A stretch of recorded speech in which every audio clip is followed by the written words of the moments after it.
Good morning, everyone. There we go. That's better. So thank you so much for joining us today. Today's a special day for many reasons.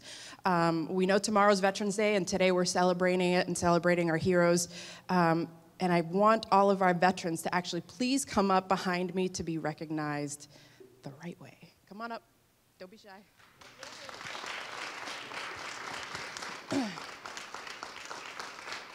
I love it.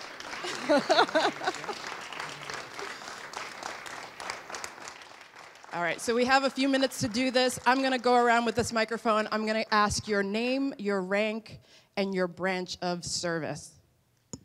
Rob Santiago, Petty Officer First Class, United States Navy. Robert Sherman, SH-2, United States Navy, USS John F. Kennedy. Mark Abelard, United States Marines, Lance Corporal. Brennan Diavola, United States Marines, Corporal. Marcos Raimundo, United States Marines, Corporal. Young Lei, United States Air Force, Senior Airman. Charlize Canales, United States Army, Staff Sergeant. Pierre Darius, United States Navy, Petty Officer Second Class. Darrell Miller, Army National Guard, Sergeant. Sean Naughton, Corporal, United States Marine Corps. DJ Wu, United States Marine Corps, Corporal. Kevin Dillon, United States Navy, Hospital Corpsman, 3rd Class. Herbie Haswell, Petty Officer First Class, United States Navy. Khalil Sadiq, U.S. Marine Corps, Corporal. Jim Kelly, Corporal, United States Marine Corps, and Army, Sergeant Major.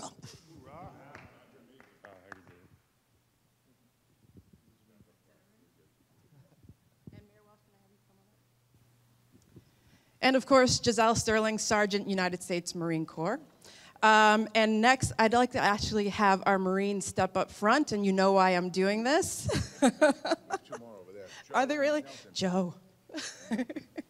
Joe and Milton. So today is the 242nd birthday of the United States Marine Corps, so I wanted to say happy birthday, my Marines. Afterwards, we're going to do a little special ceremonial cake cutting, and we'll figure out who's the oldest and youngest Marine from all of us. But I really wanted to take the time to thank them and also thank Mayor Walsh. He is committed to making sure every veteran living in the city of Boston is recognized, acknowledged, along with the military families that serve with him. So proud to be working for him for 4 more years.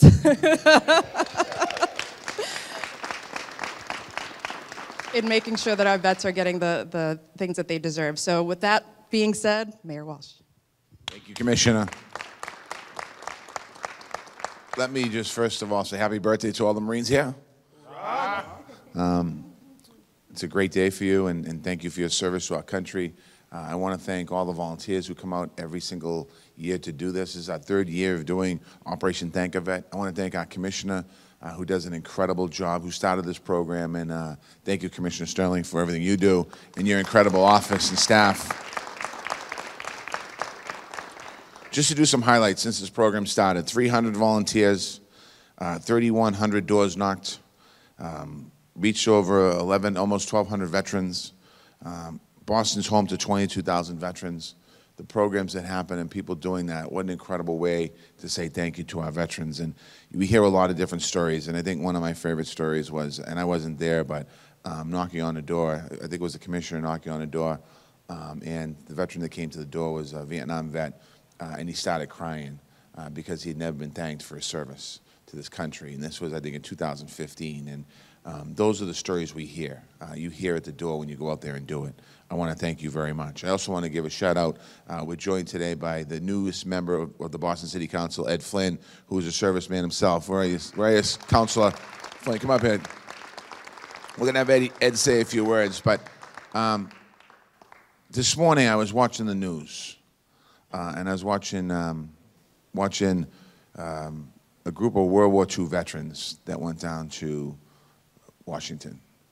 And there were 97, a couple of them, and 95, a couple of them, and they were in wheelchairs. And I was watching these men actually cry as they saw the memorial, and they were talking how beautiful it was. And one guy, one gentleman who was 97 years old was being pushed around by his son, who was a Vietnam vet. Then he went over to the Vietnam Memorial and he found the name up there. And I say that because we are going to live through seeing the last of the World War II veterans alive. We're living in a unique time in this country with a lot of turmoil and uncertainty and chaos in some ways. But we have those men and women who fought for us during World War II that gave us the freedoms to have the chaos and turmoil that we have today as a society. We'll be okay. Our country will be okay. We'll get through all this stuff. We're going to get through it because of men and women who put this uniform on. And I just want you to, as you go around today or as you think about things, if you get a chance to see a World War II veteran, you know, grab a picture with that person. Because that person is a hero.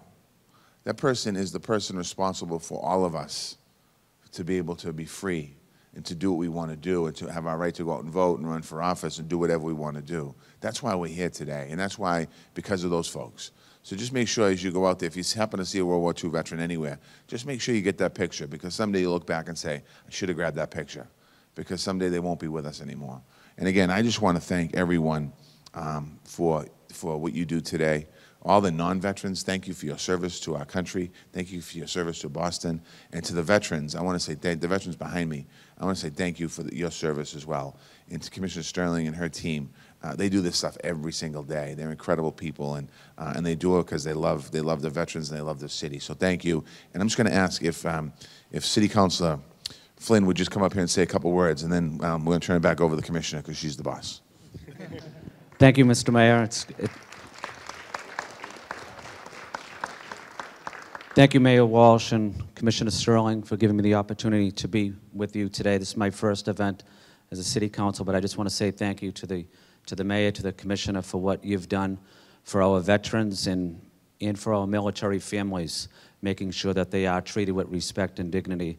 It's the veterans, but also the military families that are what make our city great and make our country great. So I'm glad to be here with the mayor, with the commissioner, and especially with our volunteers, working so hard, making sure that our veterans and military families are treated fairly, treated with respect. And I remember being overseas, and someone was helping my wife and kids, and that made me very happy, being overseas, knowing that someone came by to say hello to them and to help them on different issues. But again, thank you to the mayor, to the commissioner, and to all our veterans here for what you've done. And I just want to say Happy Veterans Day to everybody here. Thank you.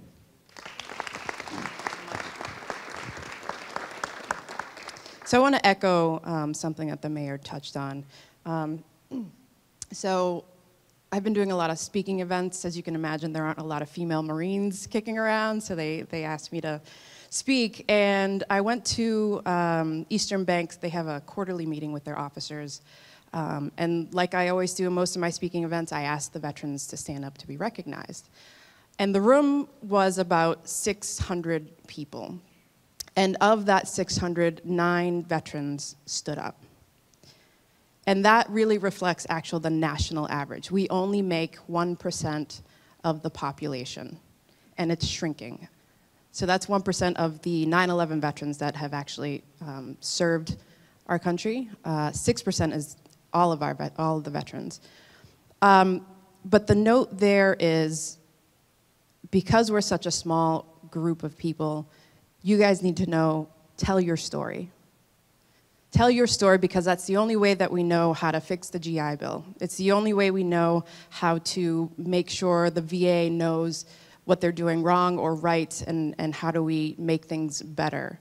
And like the mayor was saying, our older veterans, their stories need to be told too, and they need to be remembered as a collective.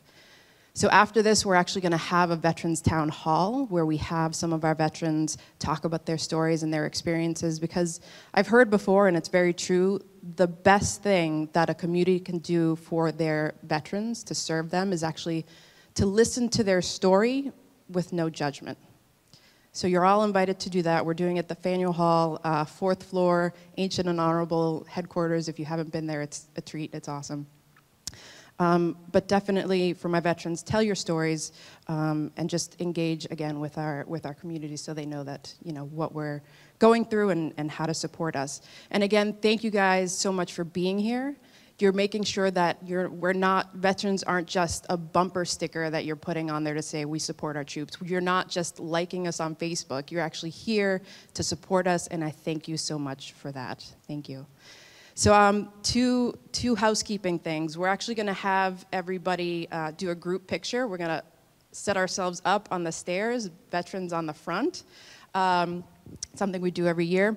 And then after that, we have a little bit of, we're gonna do our cake cutting ceremony, and I'll turn it over to Quincy after that, and we'll get rolling. So if I could have you guys stand on up and get up on the stairs. Thank you.